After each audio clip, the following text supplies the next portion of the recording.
સુરતના પાંડેસરામાંથી પકડાયો નકલી પનીરનો જથ્થો, જેને લઈને હવે કાર્યવાહી તેજ કરવામાં આવી। આરોપી મહેશ કુમાર શર્મા પનીર બનાવવા માટે ખતરનાક પદ્ધતિ અપનાવ્યાનો ખુલાસો।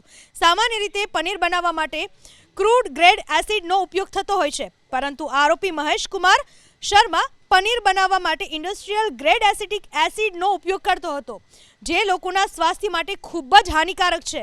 આ ઝેરી પનીર આરોગવાથી લોકોને પાચન તંત્ર અને કિડની પર ગંભીર અસર થઈ શકે છે। તપાસમાં એ પણ ખુલાસો થયો છે કે જડપાલ કારખાનામાં પામોલિન તેલ, થોડું દૂધ અને મિલ્ક સોલિડનો ઉપયોગ કરી એનાલોગ પનીર તૈયાર કરવામાં આવતું હતું। આ નકલી પનીરને આરોપી 180 થી 220 રૂપિયા પ્રતિ કિલોના ભાવે વેચતો હતો। આરોપી દરરોજ અંદાજિત 400 કિલો નકલી પનીર તૈયાર કરીને શહેરની અલગ અલગ ડેરીઓ અને વેપારીઓને સપ્લાય કરતો હતો। આરોપીએ પોતાનું લાયસન્સ પણ મહારાષ્ટ્રના વસઈના સરનામે નોંધાવી રાખ્યું હતું।